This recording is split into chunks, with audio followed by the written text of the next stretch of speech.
Okay, welcome back to the stream. See if I can get the... There we go. Get the image back up again, that does help.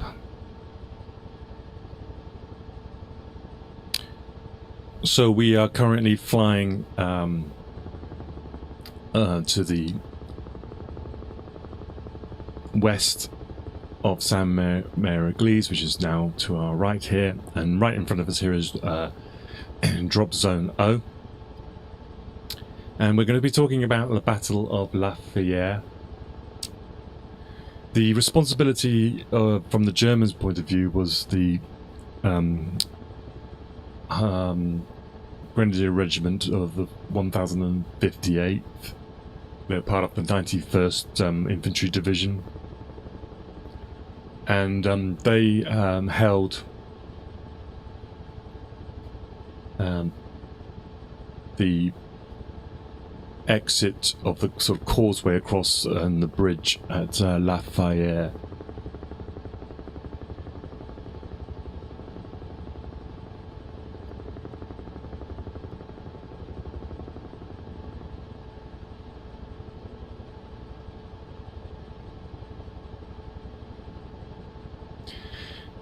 The actual objective to capture the bridge was given to the 1st Battalion of the 505th, and they came from drop zone O back there and approached this bridge here below us. And they were commanded by Major Frederick Kellum.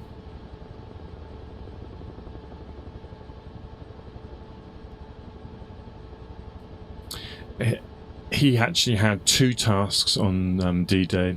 One was to capture that bridge, and the other one was to capture the one at Chef de Pont. But at the time, in the morning, he didn't have enough troops to do both, so he concentrated on La Fiere.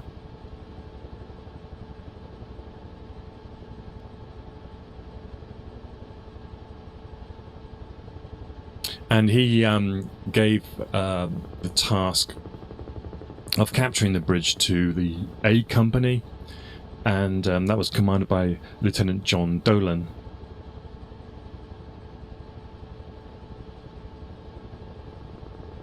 So I'm going to try and keep flying for a bit. I felt like sometimes we jump out of the helicopter a little bit too much, but if you want me to, and let me know.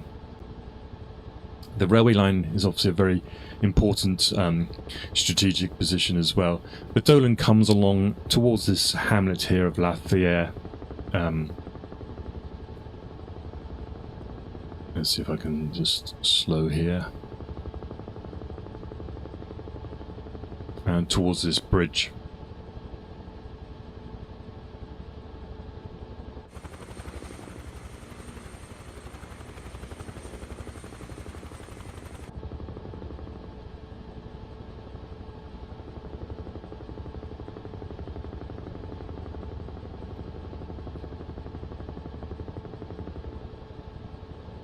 Okay, let's jump out now.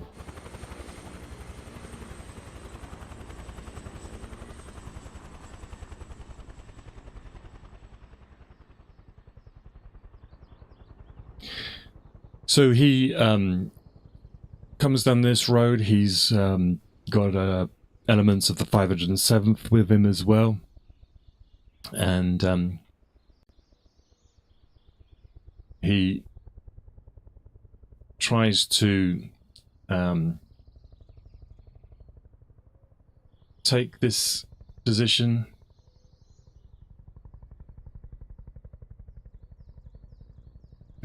But is initially repelled.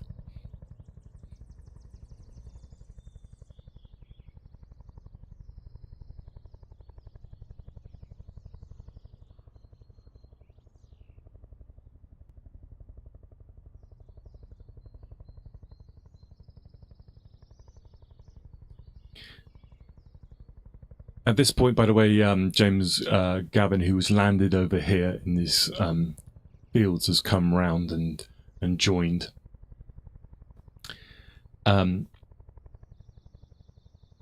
Early in the morning, it's around about daybreak. This is when Dolan is repelled.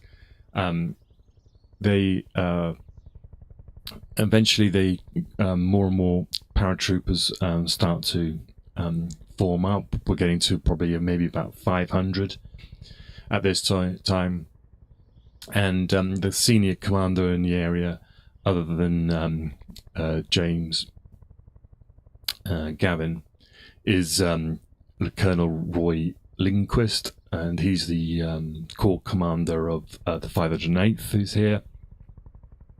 And so he takes control, organizes another assault on La Fiere, and with several different elements, they manage to assault this hamlet here and to seize control of the bridge.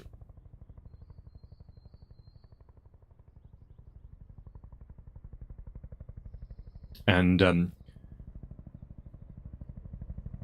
they manage, there's Captain Schwartz Walder. He manages to comb across this causeway to the in the direction of Amphiville, which is this village up here, and he managed to make contact with the 2nd Battalion of the 507th, which had basically were in this area here.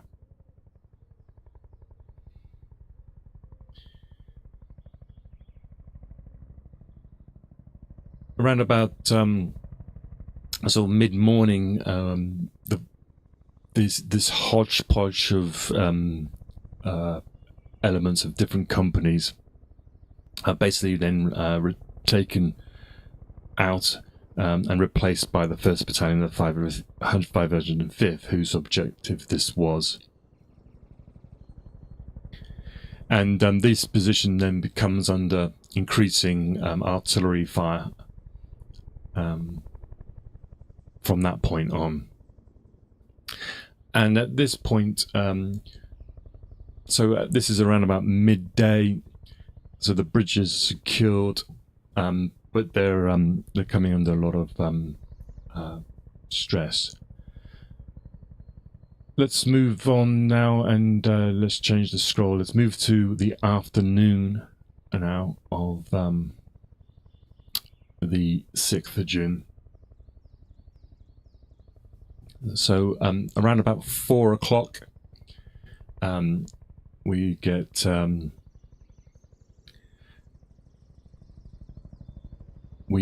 some tanks, and these are Renault tanks, French tanks, seized by the Germans. They are known as Bultpanzer, and they basically start coming down this road here.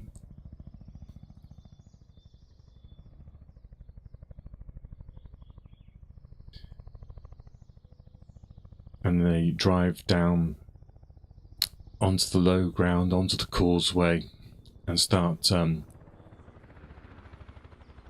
approaching down this road.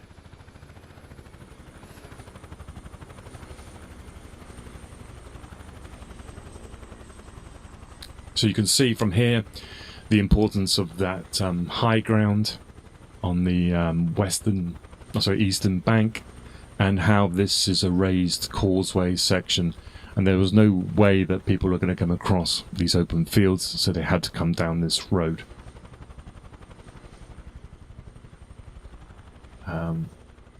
There was the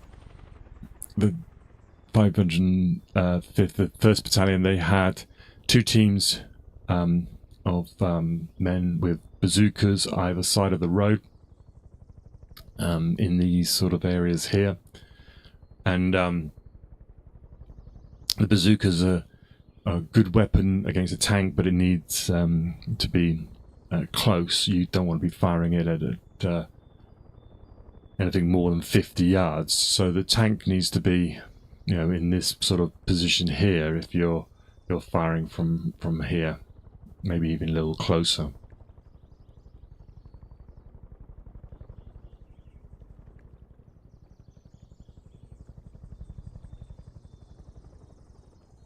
The tanks are being followed by infantry as well, so they've got infantry in support.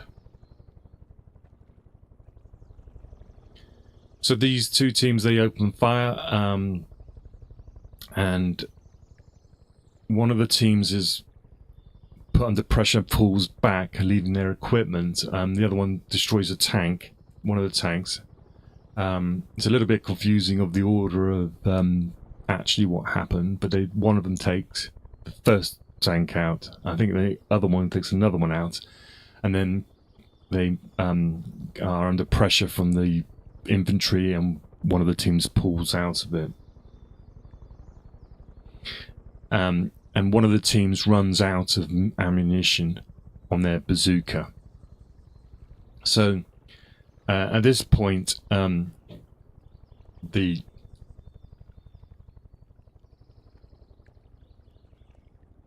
major, who is over this side of the river, recognizes the issue that these teams have got, and this is Major Callum, and him and his deputy, Captain Dale Royston, run across the bridge to try to get ammunition to these teams, and they're both killed.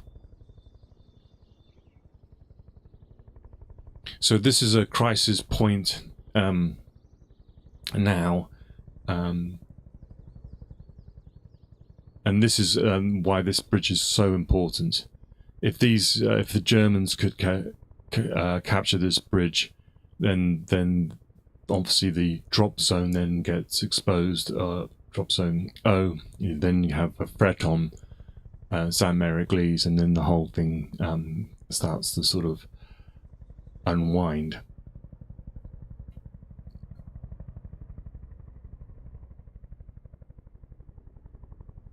So at this point, a third tank appears, and this is the real crux. So the third tank's approaching, and this is when one of the paratroopers, Marcus Heim, and his teammate, loader Gordon Prime, they recognize that the situation, and also know that there's the first team has abandoned some equipment here, and they manage to get to the equipment, and they fire at the third round a tank, and manage to destroy it.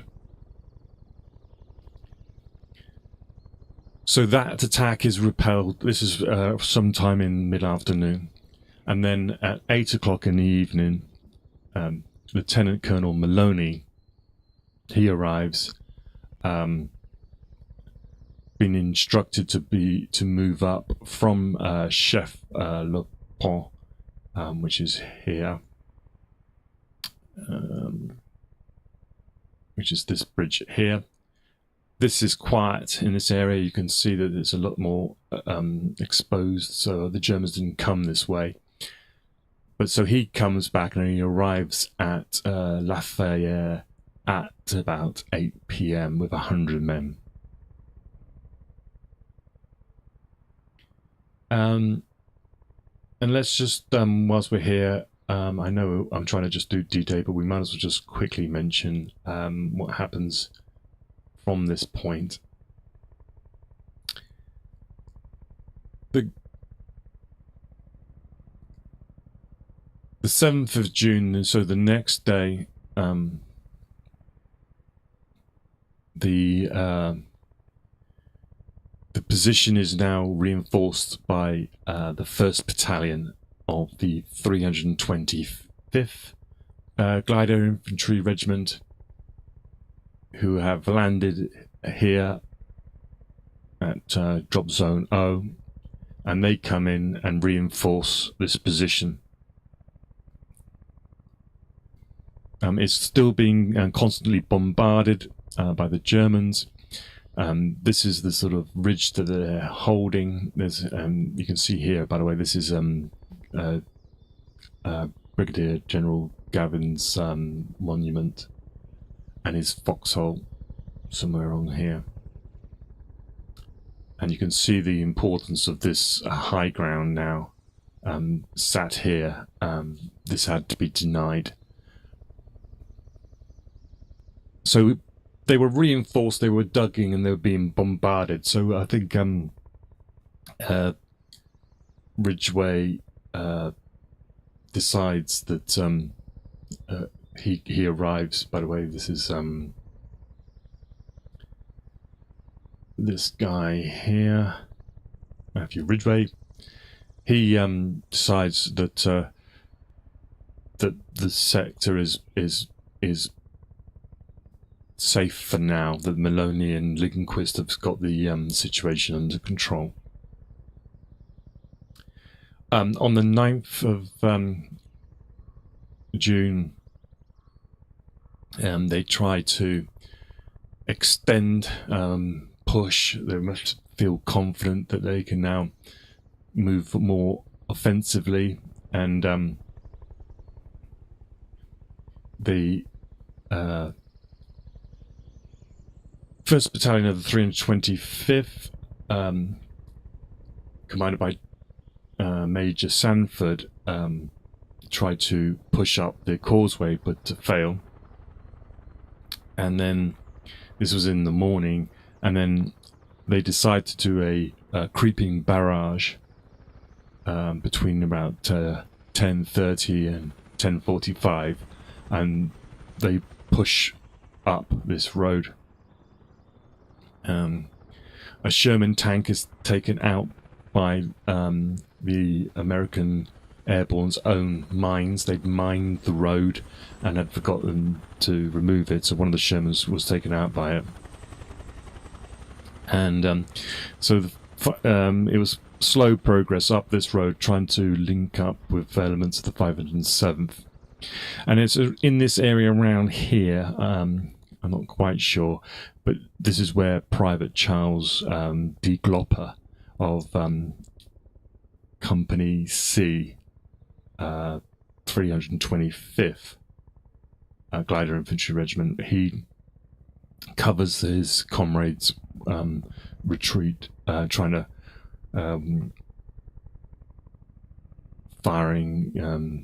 covering fire, and he gets awarded the Medal of Honor, and that's his area here. I'm sorry I haven't got much more information on that one. I'll see if I can remember to come back to that later when we do the Normandy campaign in detail.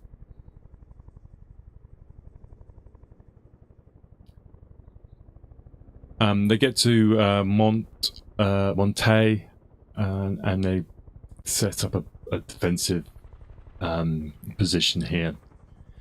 And then June the 10th, so we're talking 4 days in, the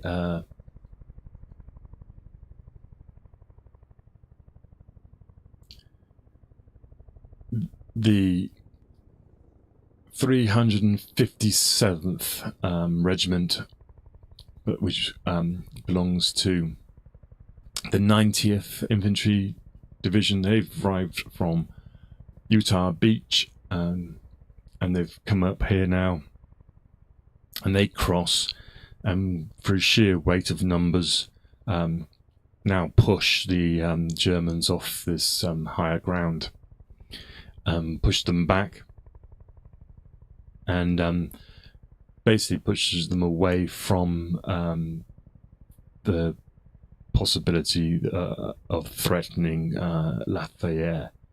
So that's the Battle of Lafayette. If anybody has anything else to add, please do. Otherwise, we'll just jump now, and we'll head head south. I'll just have a quick break, get a glass of water, and I'll be back in a second.